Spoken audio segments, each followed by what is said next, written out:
Y'all, welcome back to Kentucky Fried Wargaming, where two guys who aren't qualified to talk about anything decided to talk about a game with hard math and chance. I'm Joe. And I'm John. And on this episode, we're getting the most topical that we possibly can. Because by God, everyone has heard about it. And now we get to weigh in. The Balance Dataslate. The rules update for 40K, John. We must discuss it. Ooh, we've got opinions. They're not the normal ones. It's good for the algorithm. Yes, we must appease the algorithm, Joe. Yes. Otherwise, we will suffer in the dredges of the prison dungeon of the castle of YouTube. Are we not already? I thought. True. We make zero money. Like we are in the dungeon. 100%. Like we are, we're like those dudes from the John Wick movies that are like crawling around in the sewers with the pigeons. Was it the people who work for the Bowery King? Yeah, we're like the Bowery King, except for like no, we are not like the Bowery King. We are the homeless men underneath the Bowery King. Correct. Who's our Bowery King? I don't know who the new CEO of YouTube is, but probably them.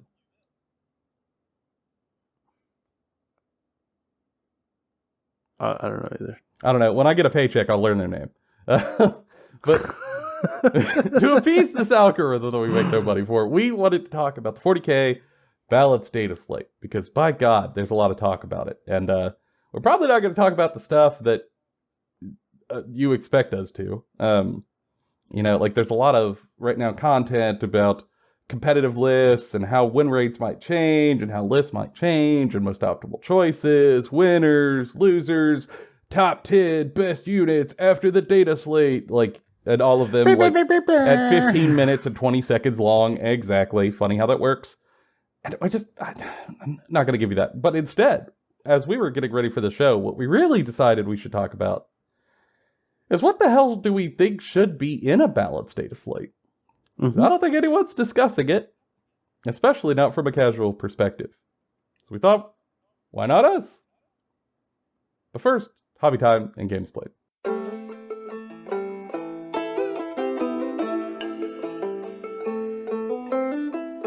John, what have you been up to?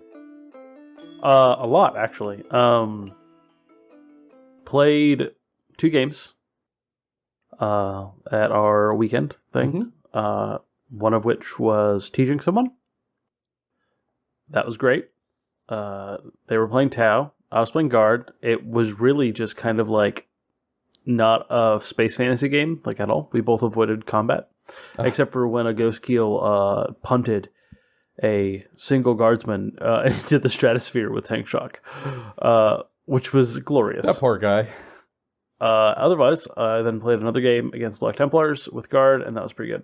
And I also helped teach a bunch for new folks that were learning 10th edition. And other than that, that's all my games. But painting-wise, I've gotten a lot painted. Mm-hmm. A significant amount painted. I've been working on Slaves of Darkness because AOS is coming back around. So I've been just painting Chaos Warriors, Chaos Chosen, Chaos Sorcerers, Kit Bashed things, Chaos Lords on Cracker Jacks, or whatever you want to call them. And starting another project because I'm a weird person who can't sit still. You do love yourself a good project. Yeah.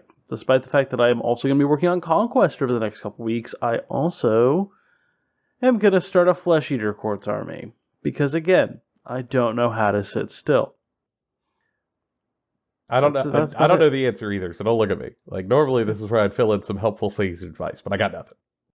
In my defense, I have almost my entire 2,000 point list for Slaves of Darkness painted for our next, Age of Sigmar day. Mm-hmm. It's already almost done months ahead of time, so... That helps. That's a sensible response. Mm-hmm. From a very unsensible man, generally. Yeah, it's okay. I'm going to mirror some of that soon. But Flesh Eater Quartz are cool. They paint up super fast, or at least they can. Mhm. Like, obviously, if you want to make something take a long time and, like, paint it up super hard, you could put time into it. But I think generally Flesh Eater Courts lend themselves to kind of like a quick Zenithal dramatic dry brush scheme. Yeah, and they're also just like batshit insane. I love the lore for Flesh Eater Courts. Yeah. I've actually wanted to play them for years because I really like all of the death factions, and my problem wasn't like, do I want to play one? It was, which one do I want to play? Because I like all of them. But I think Flesh Eater Courts is the easiest one to just have. I mean, it's World Eaters, but with like a spooky lo-fi in the background. Yeah. And then eventually I'll talk myself into getting every other death faction, because that's just the kind of person I am. I mean, once you have Flesh Eater Courts, Soulblight Gravelords is one sidestep away. Yeah. And then from there, like, Night Haunt is just a small jaunt through the graveyard. Mm-hmm. And then beyond that, like, I also love Imperial Guard, and what is, OBR, but Guard, but for death faction. Yeah. It's for people who play way too much Total War. The historical ones, not just the Warhammer ones. And also like heavy music. How dare you? I'm just calls them as I sees them, John. If it hurts you, I don't know what to tell you. Make your 6-up Deathless Minion safe. I'm going to paint OBR to knocked loose forever. I mean, you're probably going to be a little sad, but like, do what you like, I guess. Arf, arf. What have you done? I similarly had our get-together. I had 3 games. I had my first game against sister. Well, I played Orcs all weekend. I didn't do any changes or list tweaks. I played into Sisters of Battle, my first match. That was a hell of a time. The Sisters of Battle had a devastating turn 1 and killed my kill rig and a number of orcs, and sent our favorite giant pig running off the field. And then we decided that cannot stand. And then suplex the entire army of Sisters of Battle on the following turn. It was wowie zowie. Wah, wah, wee, wah. Yeah, them tanks were very good at their opening shot, but they could not take the clap back. And that was a fun, like, smashy orc game. Some Nundums got in the mix. Orc boys got chopped up. It was a hell of a back and forth fight. Really enjoyed it. Second match, I played against Tau. Yeah, Tau. Same person who learned from you. I gave them their second match. And I ended up getting into their face pretty early. But they're newer, so like there were some movement mistakes and stuff. But really afterwards felt nice because there was a lot of discussion of like, what happened? And then, we had a little back and forth of like, well, here are the things I saw. Like, oh, well, I could like fix that. Yeah, sure can. Yeah. So 100%. good learner game. And then third game was Orcs versus Chaos Knights, which was a very shockingly cerebral game, back and forth. A whole lot of zoning out, deep striking, and thinking about some key sequencing, baiting out stratagems, positioning, movements, a lot of hard objective play. And around all of those cerebral things, we were beating the piss out of each other. But all of that was really just there to sustain all of the smart stuff happening, which was wild. I ended up taking that one, but it could have gone the other way had a couple of things changed. But it was very cool. Like, I haven't got to fight a full knight army yet, and it was, a full Chaos Knight force with some demons for objectives and utility and stuff like that. But orcs, they were ready for it, which is cool. Honestly, didn't know how that would go. Good weekend. I also played Conquest for the first time. Someone offered to put on a demo game on my local shop, and I'm not talking about Conquest of the show yet. I want to. I really want to. I got some thoughts. Got some opinions. They're early opinions, but I had a lot of fun. That's sort of the big takeaway is Conquest, like, it moved much quicker than I expected. The deployment is very unique. I haven't seen a war game do deployment the way they do, staggering out like light units and medium units and then heavy units. feels like pseudo historical in a sense, which is cool especially for a game that has like a lot of high fantasy elements. Like that's a really cool way to like merge the fantasy with some historical touch points and like make it all feel more homogenous and sort of ground it in a concept that's more easily understood. Yeah. Also makes sense why 16 dragons aren't on the table, because you would just lose. Yeah, because let's be honest, fantasy has like a wide berth between like where you can be on a setting of how low or high fantasy is, and Conquest strikes a really cool like low to mid fantasy vibe depending on your faction, and the rules kind of support all of that working. And also, it was very bloody, but without being stumpy, if that makes sense. Like, when I got into one of his units with the initiative, I hurt them pretty badly, like quite badly. But I didn't just like touch them and they exploded. And vice versa, he got into me, he hurt me very badly, but I didn't just explode. So it was a great way for a game to feel bloody, but not feel like speed tag, if that makes sense. Mm-hmm. And I don't know exactly how they're like shooting that line, but it did for me at least, and that felt great. And overall, like we got done with our learner game. It came down to the final roll of the final turn. It was as close could be, but in the end, the Jotun took it. It was a Jotnar versus a unit of his, like their Greek spearmen and a general in there, Flakite, and like a Minotaur, all in one unit, and then a giant going toe-to-toe with them. And they hurt me real bad, but they didn't hurt me bad enough to kill him. And whoo, he was mad.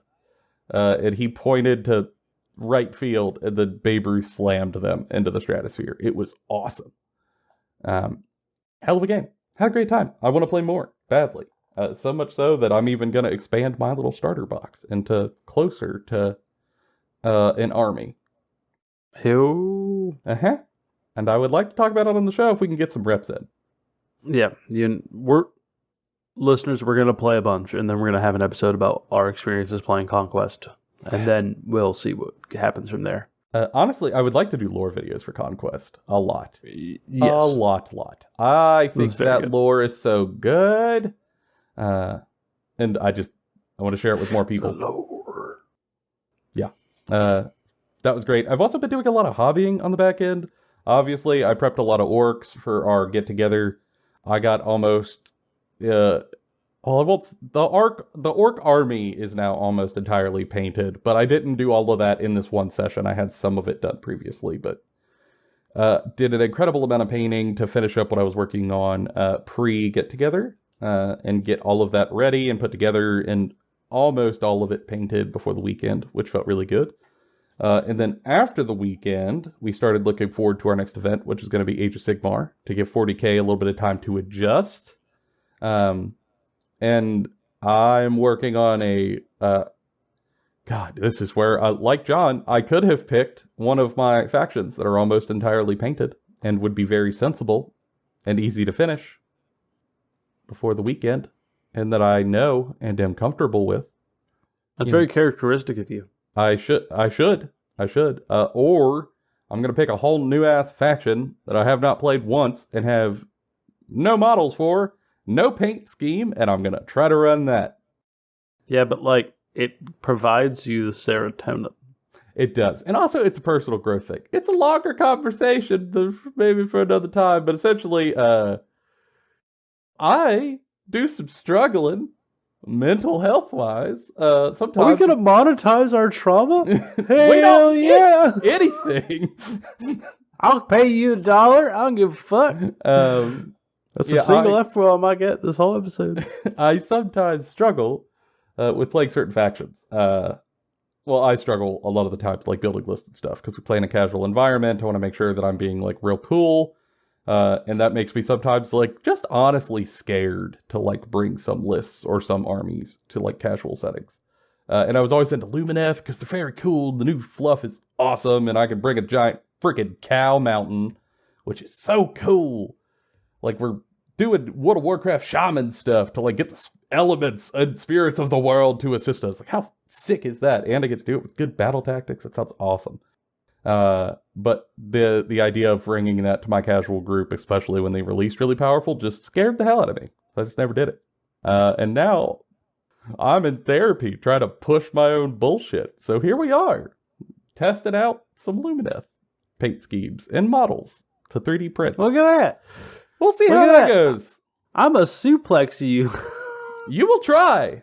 I'm going to keep trying. I've been trying for years. I'm going to keep trying. This will be a nonstop go around this like roundabout or whatever the hell it is. That's the fun. I found a bunch of 3D prints that I like, and I actually just today, literally before we started to record, just finished up my first unit of Spearmen. Just got to do some basing on them to see how they finally look, to, test out a scheme and see it on a full unit.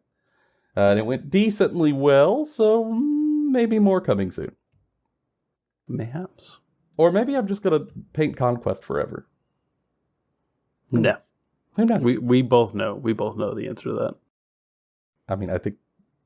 Yeah. But what I don't know is if I'll be painting a lot of 40K. Let's talk about maybe why.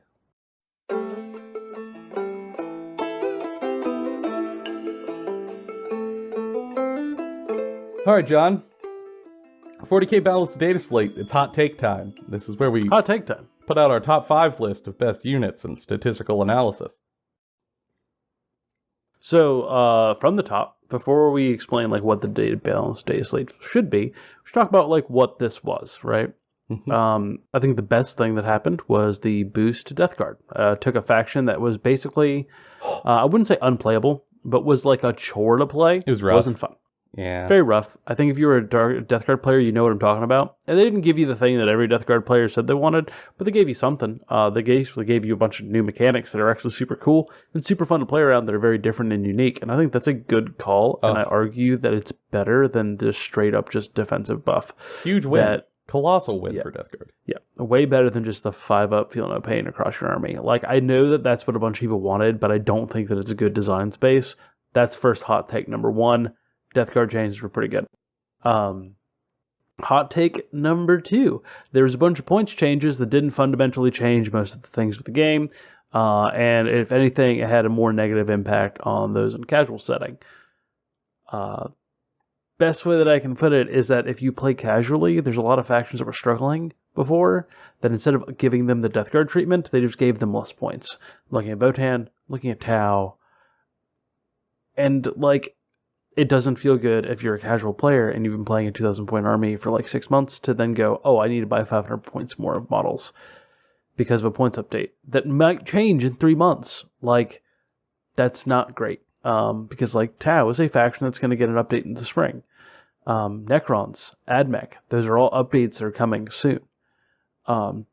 We have a timeline, and one of the benefits of having a timeline of we know what's coming is that we can sort of look at GW and go, hey, what? Why couldn't you just give us a little bit of that now? And then the third hot take was that it did improve the ability to play things like Custodes or Genestealer Cults or Eldar in your local friend group without completely dominating the field. I think it gave them enough nerfs, maybe not with Eldar, we'll talk about that one later, to make Custodes more playable in a friendly environment. Same thing with Genestealer Cult. Between the points changes and the rules changes, it's pretty good. With all of that out of the way, I think that the biggest disappointment with the Balanced Dataslate is the lack of options. Because I think that's the thing that this needs to be the most. They've created a game with this edition that heavily incentivizes you to play a faction that has the most options. I'm going to use Eldar as an example. The reason why Eldar is still a really good book is not because Wraith Knights were overpowered, or that Wave Serpents, Fire Prisms are overpowered. It's because they have a ton of really good options in that book layered on a really good skeleton rule that just enables your options that are subpar to be better and your good options to be even better. It just doesn't compare to stuff like Tau that doesn't turn on until turn 3. Or Orcs who only play one way. That's punch. Or even like Imperial Guard, whose rule is lethal hits if I stand still in a game that demands you move constantly, in a faction that demands you move forward early and often, or you will just lose no matter how much of your opponent's army you shoot off the table. There are fundamental issues not touched. Yes. And those issues, right, are getting solved in other codexes, like Tyranids. Mm-hmm. And if this is supposed to be a balanced data slate, and you're going to release a codex, Tyranids, that is going to drastically change the way everyone's going to play the game in casual settings and competitive settings, because there's one faction that now has 6 detachments to choose from instead of 1 or 2. That means that faction is doing better than everyone. Even if their win rate isn't super high in a casual setting, they will be able to respond to their local meta more easily than anyone else. And I'm not saying that every faction needed to get like 6 attachments right now, balanced data slate. But I definitely think for some of the factions that just didn't. If you know your release schedule, you know what factions are going to be coming out in the next 6 months. Give some people ones, some people not. Like if you didn't give it like Admech or Necrons one because they're getting stuff in the winter, okay, sure. But we know Sisters isn't getting an update for like at least 6 or 7 months, probably longer. Like some of these factions are just not going to get another option.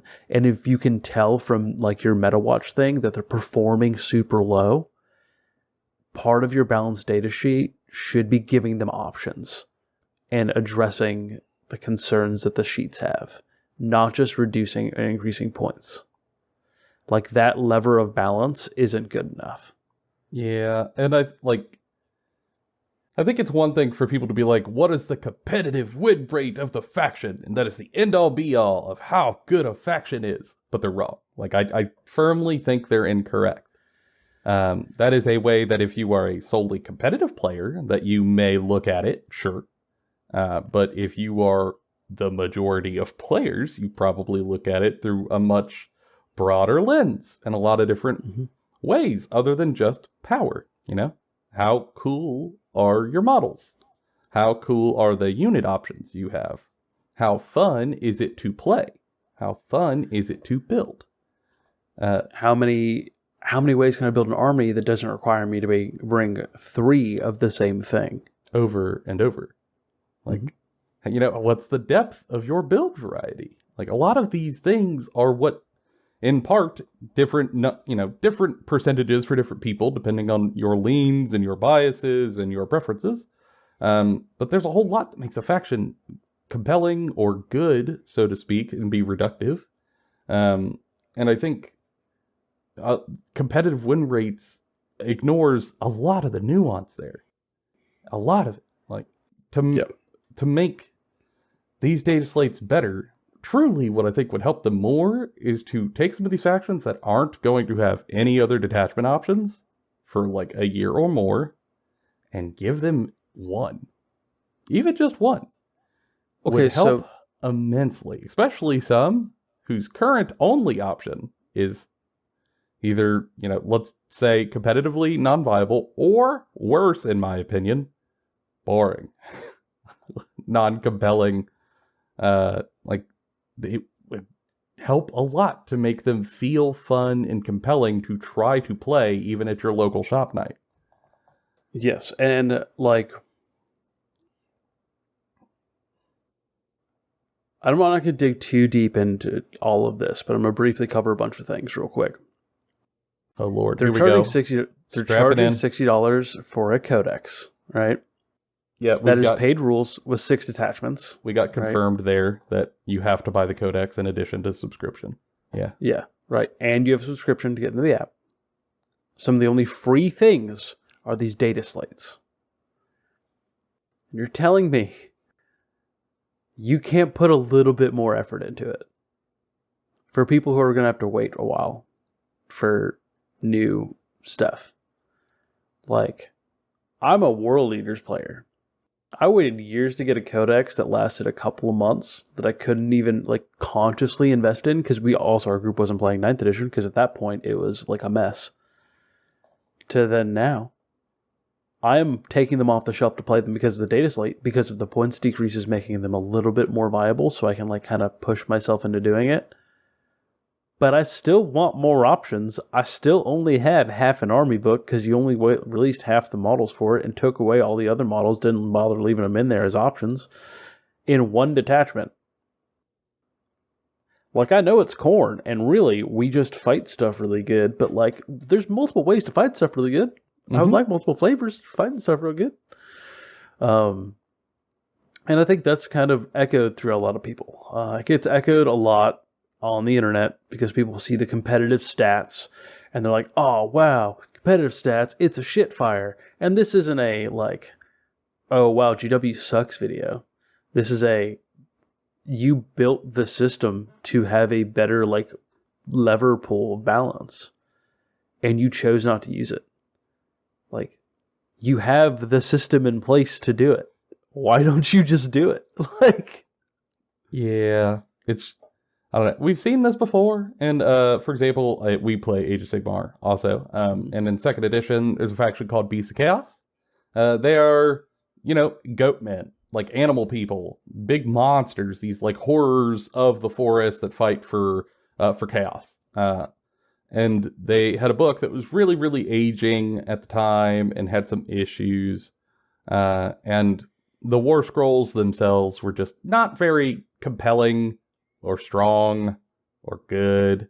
And everyone knew that they were not worth the points that you had to pay to like bring these units. And instead of taking the War Scrolls and tuning them up a little, they decided instead, we are just going to fix them through points. So they took the points and slashed them across the board. Just hacked away at them precipitously. And then, overnight, armies of Beasts of Chaos started hitting the table that were winning, but only because they brought hundreds of minis of trash. Terrible, terrible bodies. They don't hit well, they don't tank well, they don't move well, like they don't have special abilities. It's just that they're so ungodly cheap that I'll just and that wasn't outnumber the you. Intention. Like it was like if you expect that from a guard army, you don't expect that from like beastmen. And like the fallout from that was when they eventually did get their new book, everything got like a 40-45% point increase. A lot. And then like people are sitting on 3,000, 4,000 point armies of Beasts of Chaos going, what am I going to do with all these models? And like it's really hard to look at somebody and be like, well, you should have known better. Like the rules were there, and if you're a new person, you don't know better. You just buy 4, start collecting boxes, and go. Yeah, you don't have the like historical understanding. Which I think is the real tragedy here is like not 9th edition, but 8th edition, when the indexes first came out, it got a ton of people back into the game. I think with 10th edition, we're getting a ton of new people back into the game. And if you're a newer person and you're looking at all these points drops and you're like, oh, I got to go spend $300 right now to make my army playable. Like, that sucks. Like, how are you supposed to like what happens when, like, how do you respond to that, right? Like, my option, if you're listening to that and that's making you freak out, right? What I suggest for you is to go out and buy models you think are just fun, that you will want to use regardless of what their points values are or what the rules are. Go get stuff that you will future-proof your army, because then it's options later on. Don't just go out and buy, like, 60 breachers and 6 devilfish and go, I'm going to play the devilfish list. You will probably never do that again. It just won't last. Yeah, just take this as an opportunity to go get stuff that you didn't have before and just have fun with it. Like, win or lose. Have a good time. Yeah. I think this is going to be a really unfortunate situation for people who don't know. So, like, first and foremost, we want to warn you.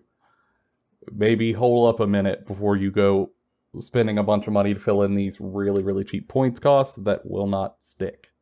If you got a 3D printer, like, all for it. Like, 3D printer, go first. Have at it. But now, it's so much cheaper. I ain't going to tell you nothing about your business. But if you're buying GW plastic, like, don't go refinancing your fucking mortgage so that you can play Tau. Or Votan. Poor Votan players. Like, I am going to take a second to complain about Votan players, and I'm not even a Votan player. Just my beautiful friend here really desperately wants to play dwarves, and so I'm going to defend him because he didn't want pickles on his fucking sandwich. And what he wants is he wants to play space dwarves, but they have a total of I think 5 units, and now all of them are cheaper than Space Marines by such a margin that you have to bring like 3 units of them per squad of Space Marines. So they're almost a guard army with like 5 models that you can choose from. And, like, at no point are you ever going to use that many of those models again once the rest of the range comes out. So we just have to sit and wait. And, like, one day we're going to recreate, like, Rock and Stone forever. And it's going to be, like, Tyranids versus Votan versus Genestealer Cult forever. But, like, we have to wait so long, and we don't know when that is. And they could have just made that less the case by releasing a cool fucking detachment for them that didn't require more models or even maybe points changes, but just gave options. Yeah. Instead, they went, hey, that like sub-faction rule that's kind of not doing much for you, you get more of that. And here's some points cuts. Now you're a Horde army. Okay, cool. And, like, again, if this happens for Tau, it's less painful for Tau, because Tau are getting a book sometime next spring. So be it. It's not a super long time to wait. It's really unfortunate if that's your only army, but, you know, it's at least it's not super far. But if you're a player, I will say, like, some of the Tau stuff was just overcosted. Like, some of it got too much of a decrease, like the Breachers and Crisis, like the Strike Teams, I think got too much of a decrease, and now they're too hoardy. Piranha's like, also probably too cheap.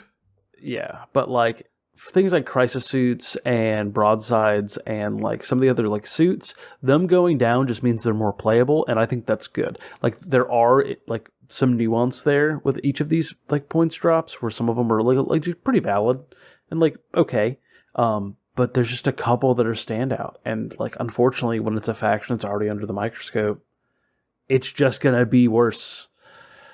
And I think, like, no one's talking about what a balanced data slate should be, but I felt like this is a good chance to do so. Here we are at our first one, and it looks like what we're going to be largely is it's going to be a bunch of point slashes, flood the field. This is Horde Edition.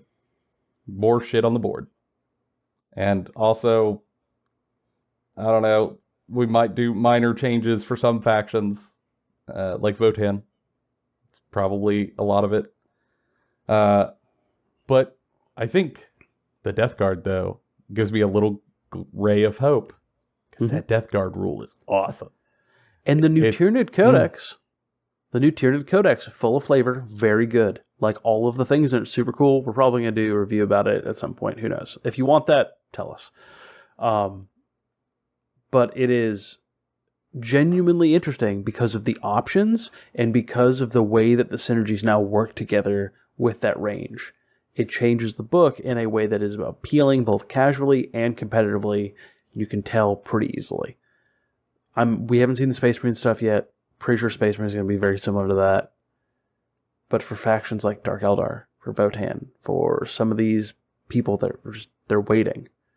They're waiting to play their army. It sucks. Like, for those that are going to wait a long time, all I'm saying is if in the next balance update to bring them up to par with options, that's the key word here is options are key. Maybe, you know, maybe we should be asking instead for extra detachments. Even one extra detachment for those factions can do wonders. Especially if some of those current detachments are really restrictive. Dark Eldar, great example. It's currently very restrictive, doesn't do a whole lot for their army. It doesn't seem very compelling for them. Another option would open a lot of doors. Orcs are doing okay competitively because they're good at punching, but like right now, I've played that orc list all weekend. I did really well. My orcs are undefeated in 10th, so it's not a power issue.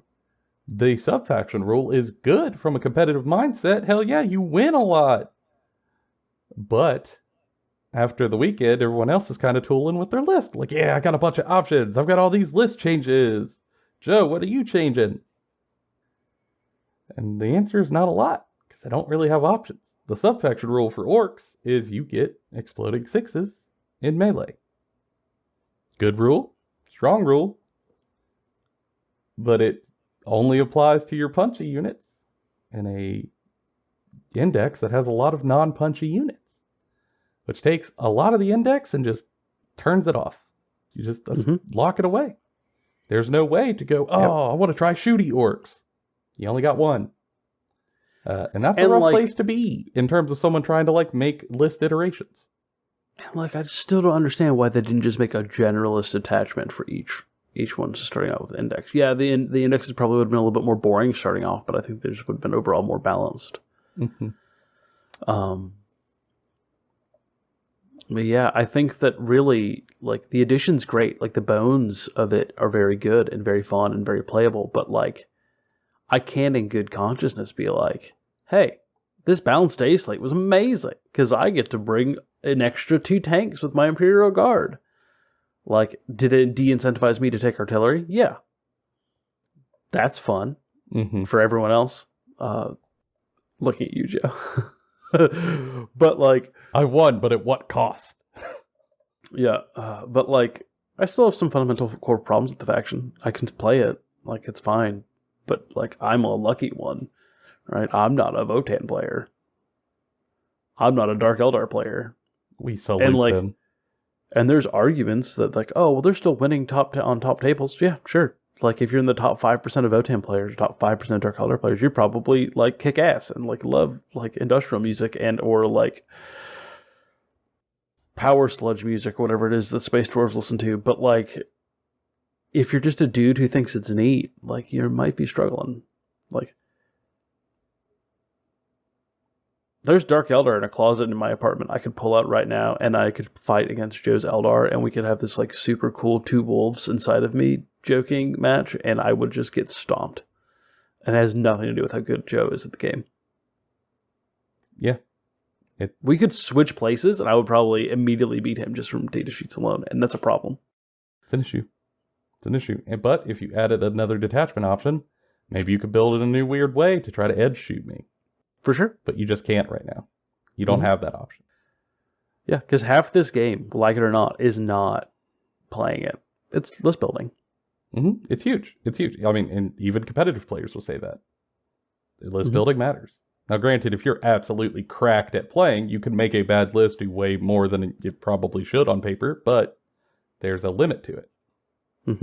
And more options just give you more way to do the list building step. Yeah, but like we said, there was some glimmers of hope in there. That Death Guard thing brings a lot of hope. More of that, please. Way more of that. And even their nerfs, normally their nerfs are pretty heavy-handed. Normally their nerfs are we're going to take something that was really good and we're going to pound it into the dirt. These nerfs are a little bit more measured, which I think is just a healthier approach to balance. So there's lots of positive from the data slate. This is not just they did everything terrible video. This is y'all could do some different shit. We could make some lateral changes. That'd be cool. What if fundamentally we just asked for a different thing? Maybe we could just do this better. And I think that's the thing we really want to end with is rather than looking at this only from the perspective of win rates and analytics and statistics on hit rates and power and all that stuff, just consider how good options are for competitive people and casual folks.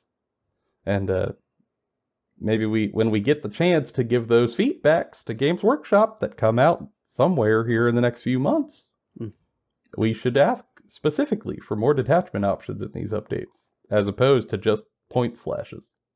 I'm not saying it's got to do anything. I mean, they might just ignore them, but I think maybe a concerted effort of people to talk about it might get something. You're just hoping. And if not, we could all just play Conquest together, because I'm having a great time. Sure. And we'll come back to 10th edition. We can't stay away from 40K. It's true. It's just, I don't want to have the feeling of 10th is going to be cool. I'll see you in a year and a half. Yeah.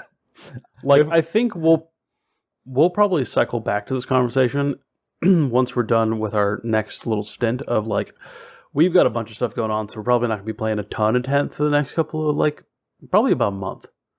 it's spooky time, so we got a lot of spooky stuff to do. Yeah. And unfortunately, there's not a lot of spooky shit in 40K. In 40K? No. Next month or two is probably going to be fantasy time and like smaller game. And so like we're going to play around with a bunch of that stuff, and we will be coming back to 10th edition before like the spring. Like we're probably going to play some in the winter, and we'll probably readdress it once some of those new codexes come out. We'll probably go through it, review some of it. I'm going to try to play a game against Tyranids soon, so I can definitely talk about that. And like the next episode is Necrons and AdMech, and I think both of those things will be fun to talk about. I think that depending on how Tyranids, Space Marines, AdMech, and Necrons look codex-wise, we'll probably get a good solid idea of where we think codexes are going to be going next year. Mm-hmm. And we're going to all hope collectively that it isn't power creep to high heaven. Fingers crossed.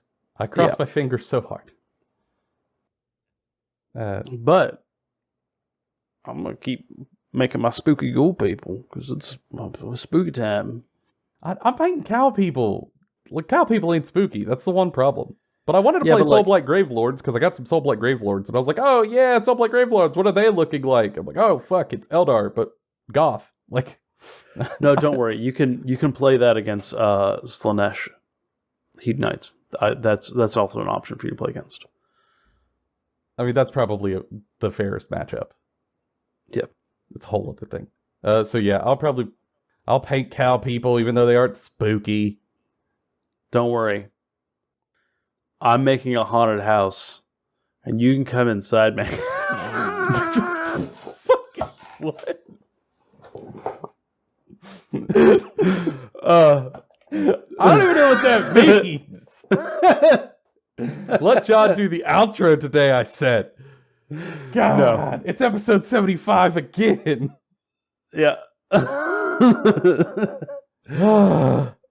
Well, this is normally where I would say that we're going to be working on stuff behind the scenes, but I don't know if my brain can mentally handle it. Spooky season has started too early on this show. But we're going to be doing our best to keep the lore videos coming, and me trying to develop an HR department, and see if we can't keep the videos flowing and not just talk about Conquest and John's new erotic haunted house venture. Yeah. And somehow I'm not surprised that that's your venture. I'm just surprised by how much I'm not surprised. I'll put it that way.